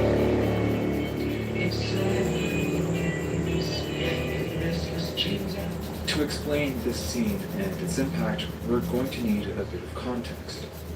Let me introduce you to The Graduate the way I was introduced to it. It's a movie about a young guy getting out of college who, going through an identity crisis, starts an affair with an older woman. Some scenes are iconic, brilliantly composed, and paced with the incredible music of Simon and Garfunkel. However, this introduction is pretty misleading to say the least. After watching the movie, you quickly realize that the affair with Mrs. Robinson, which was supposed to be the whole plot of the movie, was actually inconsequential. Alright, it might not be completely inconsequential, but it's definitely not the main theme of the movie. Benjamin Braddock just returned home from college. He's an award-winning scholar, all the adults around him are happy and proud of him, but something's wrong. Ben isn't happy. He says he worries for his future. He doesn't really know what he's doing, where he's going. If anything, he doesn't see his graduation as a success because he doesn't know where it's going to bring him and if he even wants to get there in the first place. He's completely alienated. He doesn't know what he wants, he doesn't know where he's going, and he doesn't know if he should be happy about it or not. He's scared. He feels completely powerless as everything in his life changes rapidly without him feeling like he has any control over it. So, what is The Graduate really about? I believe it's about a man who has no agency, a man for whom his future and his life has been shaped for him by his parents shaped for him by rigid norms and standards, shaped for him by social expectations. In comes Mrs. Robinson, a friend of the family, a strong, confident woman. She's in control, she knows what she wants, she's the antithesis of Ben. Early in the movie, she disrupts Ben's life by flirting with him. He resists because he's a polite man who would never have an affair with a married woman who shares her age with his own mother. He resists because, well, that's expected of him. But after thinking about it, he sleeps with Mrs. Robinson, an experience which he'll repeat all throughout the summer and which will deeply transform him. Through this rebellious action with Mrs. Robinson, Ben feels somewhat freed from the social expectations that held him down. However, the very middle of the movie marks a pretty radical break in Ben's development. After starting a conversation with Mrs. Robinson, a seemingly strong and confident lady, he realizes that she hasn't figured things out as adults pretend they do. She admits not being into art, although that was her passion in college. She admits not liking her husband and explains how she got stuck in a marriage with him after falling pregnant with her daughter. Mrs. Robinson isn't happy, and for all intents and purposes, we can assume that her life was chosen for her, embodying the very thing Ben feared. In that conversation, she orders Ben to not date her daughter, something Ben's parents and Mr. Robinson have been pushing for. And as you can expect, Ben goes on a date with the young Elaine Robinson, falls in love, and the second half of the movie is dedicated to their relationship. Mrs. Robinson, being clearly upset by this turn of events, pushes Ben into admitting to Elaine that he's been sleeping with her mother, making their love impossible. After problematic insistence and downright harassment, Ben disrupts Elaine's wedding at the end of the movie, runs away with her, and they both hop on a bus to escape the Robinson family. Cut to the end scene. The graduate could have easily resolved Ben's alienation by saying that through his rebellious action, he was able to reaffirm himself, take his fate into his own hands, and live the life he wanted. But that's not the case. The whole conflict which motivated the movie's plot was Ben's alienation, and when we expect this conflict to be resolved, it doesn't. It's still looming. It's there in Ben's face. These few seconds are powerful. These few seconds were set up by almost 2 hours of character development. These few seconds are what this whole movie is about. At the beginning of the movie, Ben feels alienated after spending countless hours performing in school and doubting if he actually wanted it in the first place and where to go from there. The feeling is identical with his relationship with Elaine. In the bus, he doesn't even look at her. He's looking forwards with the same dissociated stare he had at the beginning of the movie. So, what does this tell us about Ben's alienation? I want to focus on one extremely important aspect of alienation, the one which Ben is affected by the most. He doesn't feel in control. We don't know the motivations as to why he enrolled in college, but we can assume it was partly due to many external pressures, partly parental and social. And this, in a way, creates an identity for him. He is the graduate. He is the man of the hour at the beginning of the movie, yet he obviously doesn't want to be. He isn't comfortable with the identity people choose for him. It makes him feel like he's someone he's not. It makes him feel trapped. It makes him feel alienated. Ben feels like he lost agency over his actions, his future, and himself. Through conquering Elaine, however, by defying the adults who have decided what he should and shouldn't do, by doing what he wants or what he thinks he wants, he believes he can regain his agency. He will not let Elaine's parents decide for him. He won't let Elaine decide for him. She can say no to him how many times she wants. He will not take no for an answer because he is in control of his life. He decides how his life will be and who he'll live it with. This rebellion, the one that was supposed to free him from alienation, is unsuccessful. We'll never know what goes on in Ben's head, what made him realize that he failed his attempt to free himself from alienation, but here are 3 possible thoughts. Number 1, he realizes he never really wanted Elaine. After all, he falls in love with her after only one date and admitted not really knowing her before. There's also the whole problem where he slept with her mother multiple times, triggered her parents' divorce, which some might argue was inevitable anyway, stalked her, harassed her, and embarrassingly crashed her wedding. Perhaps he realizes that he wasn't in love with Elaine, but was more in love with the idea that he could conquer Elaine, evidence to him of his power and agency. Secondly, he realizes that his love for Elaine was also determined for him, and what he thought was rebellion was actually conformity. Ben obviously doesn't know what he wants for himself or for his future. All he's been doing is that which is expected of him. Go to college, perform, entertain the guests at his party, drive Mrs. Robinson back home, refuse her seduction. The next step that was expected of him was to find a girl, get married, go to graduate school, and find a decent job, have kids, etc. Ben might be realizing here that he's taking the steps that are expected of him to find a girl and marry her without really knowing if he wants to find a girl and marry her. He's really adamant about marriage, but barely knows the girl, which is partly a product of how marriage functioned in the 60s, but also shows that he wants to marry her because that's expected of him. He thought he regained agency, but conquering Elaine, who did he do it all for? Certainly not himself. Thirdly, and this is my favorite one, he realizes that he has become Mrs. Robinson. He realizes that, just like her, he's not happy, he feels alienated, and he's trying to regain agency through an act of rebellion. Mrs. Robinson hates her life. She feels stuck, and she can feel power and agency by cheating with her husband, by sleeping with a younger man. Ben knows Mrs. Robinson's transgression didn't bring her happiness or agency, and he's realizing that the same is happening to him. It's very hard, if not impossible, to escape social expectations, mainly because these expectations are not always clearly defined. We don't always know what is expected of us, and the line is very thin between what we want and what is wanted for us. Does Ben actually want to sleep with Mrs. Robinson, or does he want it because it's expected of him to want to sleep with a hot, older woman? Does Ben actually want to get married to Elaine, or does he want it because it's expected of him to marry someone? These questions can sometimes be very difficult to answer and even more difficult to ask. How do we know what we really want versus what we're expected to want? For example, when I was young, I was told and I was convinced that I loved sports, and I genuinely believed it until later in life I realized I never did.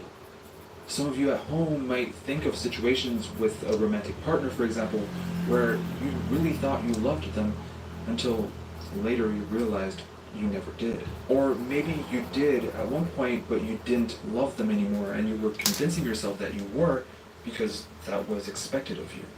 Like I said, these are questions that are harder to ask than they are to answer because they make you question everything you want and desire.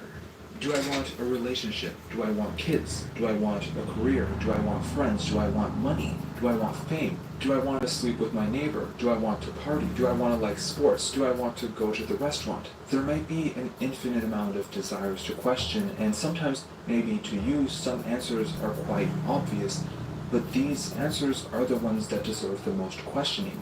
You need to question the desires you take for granted.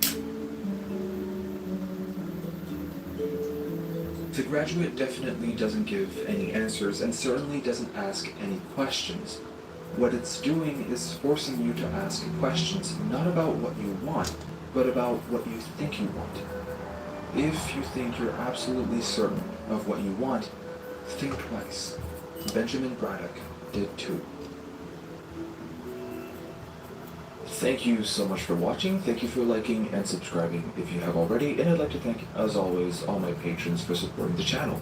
If you also want to support the channel and be in the credits of all these videos, check out patreon.com/thecanvas.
In this video, we're going to look at one of the most iconic endings ever. The somber finale to The Graduate. How did director Mike Nichols turn two people sitting in a bus into a cultural touchstone? I've come to talk with you again. Arush AI5. Wow, thank you. Stay Drive BG, nice art, bro. Thank you, thank you. By calling the shots.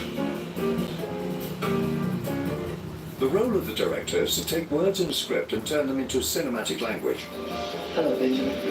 Oh, hello.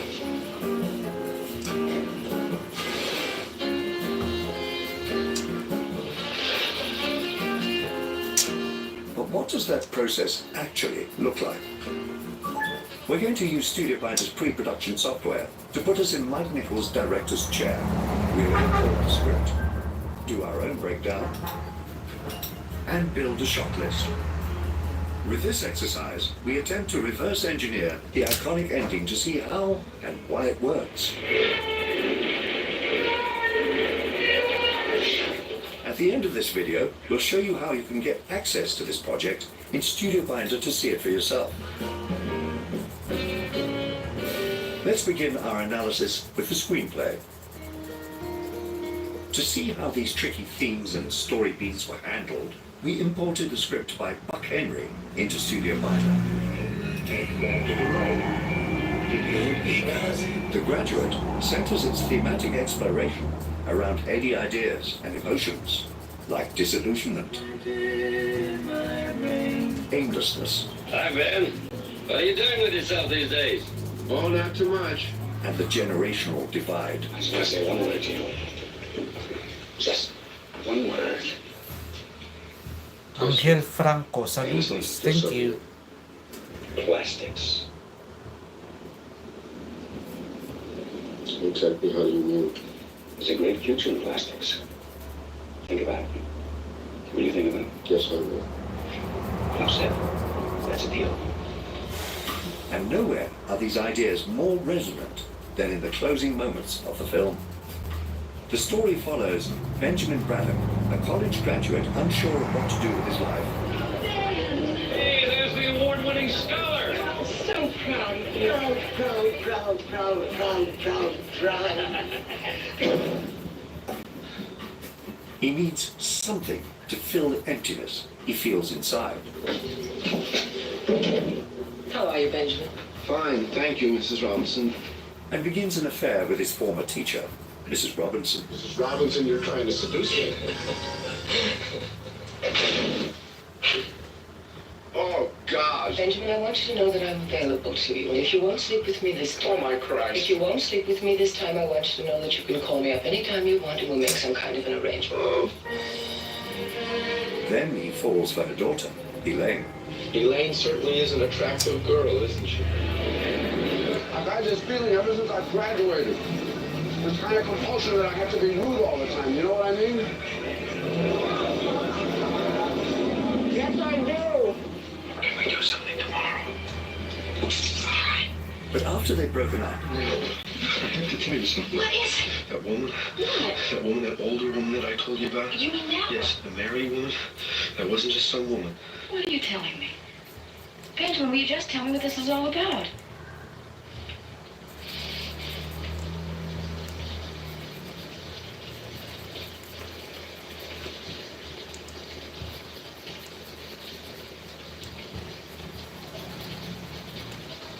Oh, no. Are you going to Scarborough Fair? Parsley, sweet rosemary, and thyme. and Elaine is about to marry someone else. Glad to meet you, Ben. Great meeting you, Carl. Well seeing you. Sorry we won't be able to invite you to the wedding, Benjamin, but the arrangements have been so rushed. What the hell did you do?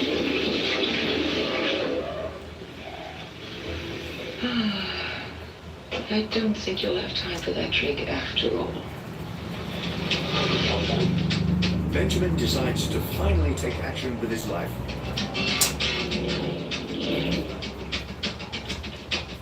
Say, fellas, do any of you fellas know what Carl Smith is? Took off the middle of the night to get married. Oh, where's the makeup kid getting married? Now that we have this climactic story beat isolated, let's see how director Mike Nichols stuck the landing.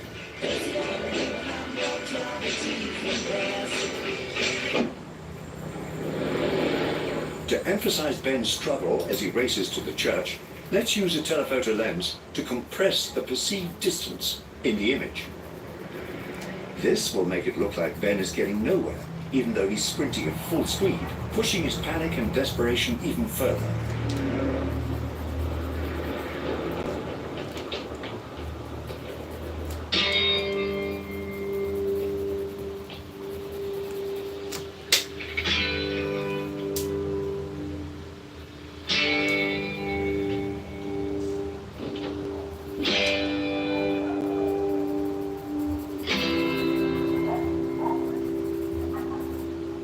Oh, Jesus, God.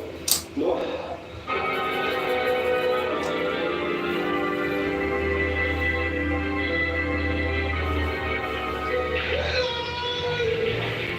The windowed balcony of the church, where the script describes Ben like a trapped moth. What's that guy? What's he doing? He's too late.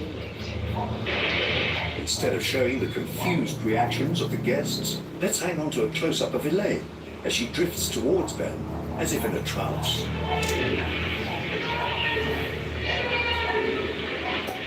The only voice she wants to hear is Ben's.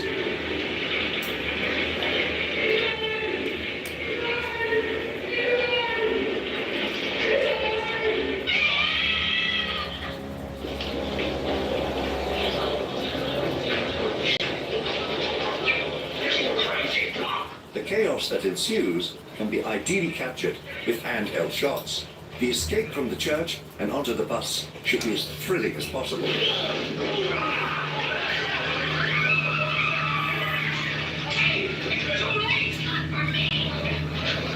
Then, the golden cross that he wields as a weapon and uses to bar the glass doors.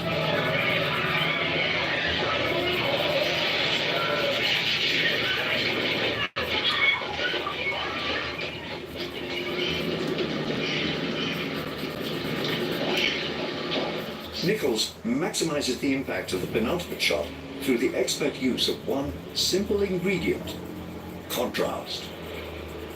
A sharp contrast in motion, energy, and mood. Let's cut to a POV of the passengers, which could just be any extras we can find. Or there might be an opportunity here. If we fill the bus with extras from their parents' generation, we can also tie this moment back to one of the core themes of the film, the generational divide. Their blank expressions will further highlight this juxtaposition of energy. A two-shot will maintain the shared experience of the two characters, whereas individual close-ups would isolate them. And then, the music. Hello, darkness, my old friend. I've come to talk with you again. The Simon and Garfunkel track will add a great deal to the emotional punch of this moment. We heard the song before, in a melancholy sequence of Ben lost and searching. Darkness, my old friend. I've come to talk with you again. Stand to the right. Because a vision's Playing the song again here lets us know that Ben is still just as lost. We'll let the shot linger so we can watch the excitement and adrenaline drain from their bodies as the truth sets in. still remains within the sound. But this subversive act won't fill the emptiness they have inside. You'll find a link in the description to our breakdown of The Graduate in Studio Binder, where you can download the script and storyboards.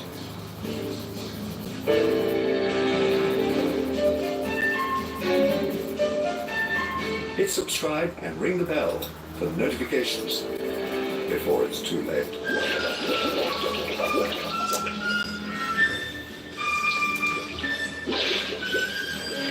Richard Mark, bonjour.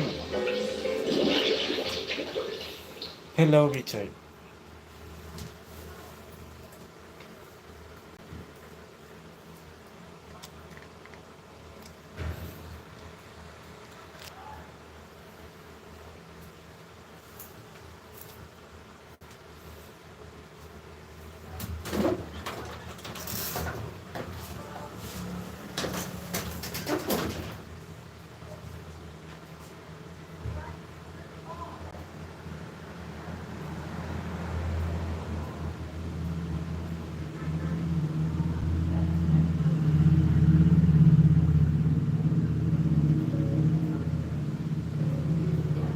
The Graduate celebrated its half-centennial this year, and few films from the last 50 years have remained as relevant and unweathered as this one. In fact, as time has progressed and the film has aged more, its message has become deeply ingrained in modern life. As those familiar with the film know, it is a comedy about Dustin Hoffman's Ben, who engages in an extramarital summer affair with Anne Bancroft's much older Mrs. Robinson after having just graduated from college. But of course, it is far more than just a comedy about a love triangle, or square, or pentagon, I suppose. Objective aspects of the film make it enticing, sure. Aesthetically pleasing cinematography, one of the best film soundtracks of all time by Simon and Garfunkel, stellar performances by some of Hollywood's greatest actors, relatable comedy. I mean, this is all great stuff, and the film would be a fun 2-hour dramedy with that alone. But that's not what the team behind this film set out to achieve. They wanted to go the extra mile, so they injected the film with a heavy dose of hard-hitting meaning without making it too obvious and preachy. Much of the film's success comes from the efforts of director Mike Nichols. Before going into film, Nichols was a director on Broadway, which, despite being a visual medium similar to film, has its own unique capabilities and shortcomings. As a result, we come to expect a certain style from Broadway directors in film, a certain staging of long wide shots with little camera movement and an emphasis on blocking. Nichols doesn't take this route though. The Graduate is a purely cinematic experience. Different framing and composition takes on different meaning. Editing expresses events and emotions better than words could, and subtle facial expressions are amplified for more realistic acting. In other words, the film makes the most of its medium. Let's take a look at what's accomplished through cinematography alone. This is a restricted film, meaning it doesn't give any information other than what our protagonist knows, and the cinematography supports this restriction. The camera shows not just what he sees, but what he feels, and as a result, we experience true subjectivity and find out what's going on in Ben's head.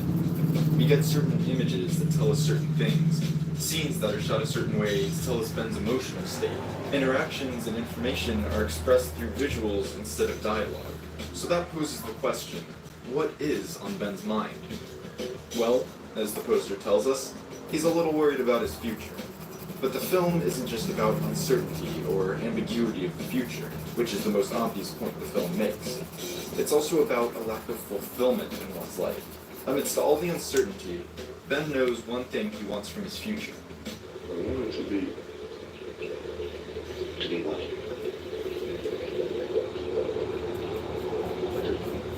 The Graduate takes place in the mid-1960s, an age of great materialism. Everyone is focused on the physical possessions that could potentially improve their lives to the point where this oversaturation of stuff has created an empty society. This is evidenced by the line, It's a great future in plastics. Ben wants his future to be different from these empty materialists because then his life will take on some sort of meaning. But because he is so uncertain of what the future holds for him, his life is consequently devoid of this meaning as he's crushed by the expectations and materialism around him. This is when the equally empty Mrs. Robinson enters his life, and their affair begins. Now, characters talk about being empty, say what's on their minds, but telling us how they feel doesn't quite instill in us that same feeling that would allow us to completely empathize with these characters. That's why Nichols uses visual poetry to additionally portray how these characters, specifically Ben, feel. Throughout the film, we see Ben sulking in his room, resting against his fish tank. The framing of these shots emphasizes the fish tank in such a way that almost asks us to study it. So let's study it. What do we notice about it?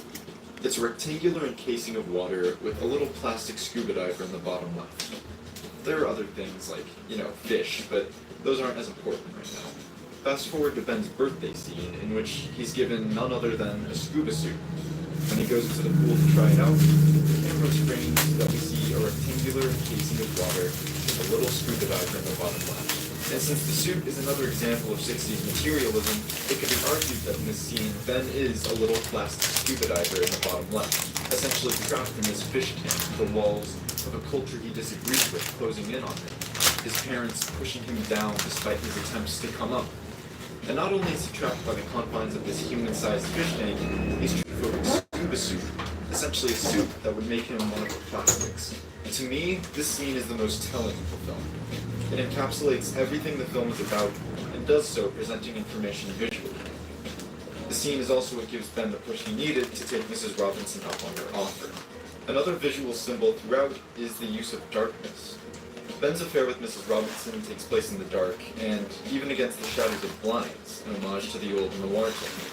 Just as a staple trope of film noir is morally ambiguous activity, Ben finds his own morals at question when he begins his affair, although since he's mostly in the shadows, we can pretty much conclude that he feels wrongly about his actions. Pretty much everything in his Berkeley apartment is shadowed, as the very reason for the apartment is to stalk Elaine. To supplement this dark activity is the film's theme song. And here's to you, Mrs. Robinson. No, not Mrs. Robinson. Hello, darkness, my old friend. The Sound of Silence is the film's true theme song, as it accurately captures the anxiety Ben has about the future and the people around him. And in a way, everyone feels the emptiness that this song captures, because The Graduate is really about relationships, specifically empty relationships. Ben's relationship with his parents is empty because they expect something out of him that he does not want to do, conform to their lifestyle, which is empty on its own. Ben's relationship with Mrs. Robinson is empty because it is strictly physical and emotionally detached. In fact, I'd say it's more like taking a drug. Kuya BMD may taga-France po dito sa chat and he's saying that he is a big fan of yours and he appreciated that portrait. O nga, hindi ko naintindihan yung pangalawang message. Since they only stayed together because of the pregnancy. Blink Queen, wow, thank you. Show yourself. As it's something Elaine is unsure of, and her parents had a large role in orchestrating the marriage. And everyone else's relationship with each other is empty because it is all based on the veneer of happiness through ownership of stuff. And given how women were treated in the 60s, people. The only relationship with feasible potential is Ben and Elaine's. While Ben and Mrs. Robinson sought solace in each other through a physical bond, this proved to be fruitless, whereas with Elaine, the two find solace in each other through an emotional bond, relating to each other, realizing that their problems reflect each other's. When I first saw the film, I thought the last 30 minutes dragged a little, like nothing was really driving the story. But upon further viewings, I realized that it displays exactly to what extent Ben is willing to chase after Elaine, despite the probable futility in it. They had only been on one real date before the truth about Ben's affair with her mother came to light the very next day. Ben is so empty inside that all he has to latch onto is this one connection with Elaine, and he goes to whatever lengths are necessary to pursue the connection again. This explains his incredibly irrational behavior in stalking her. Damit ang background lang tapos na si Pastel. Wow, bilis ah. Mother, Samantalang ako wala pa. connect with, Nandito pa lang din ako sa block in stage. stage. The point where they're almost perfect for each other, ruining Pero the after wedding. nito, Verdagio na, This Verdagio. all culminates into the final, irrational, immature act of getting on that bus and running away together. These final two shots are pretty much the most talked about in the film, and rightly so. It's a subtle but powerful moment that changes the whole ending. Instead of a goofy wedding crash and then running off to live happily ever after, the two realize that they've made a horrible mistake. Maybe they'll stay together. They have enough similarities, but young love often has a way of not lasting, and they've now put themselves in a position where they've gone too far. They're in too deep now, and if they start to resent each other, they may feel as though they have to stay together, despite their resentment. Which reminds us of a similar fated relationship. At this point we realize the real reason why Mrs. Robinson didn't want them to be together, because she didn't want them to repeat her actions. And even if things do work out, and they stay together, the question still remains, what does the future hold? They may have distracted themselves with all this romance, but their future is still uncertain, and the anxiety still lingers.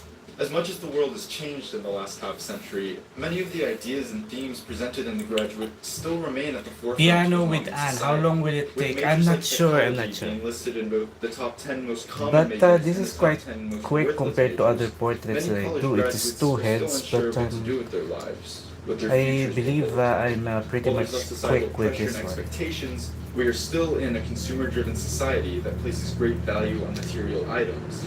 And many people still engage in relationships that have no real reason for existing other than they simply should. And the media glorifying acts of sheer irrationality and immaturity are only causing more young people to do more stupid things.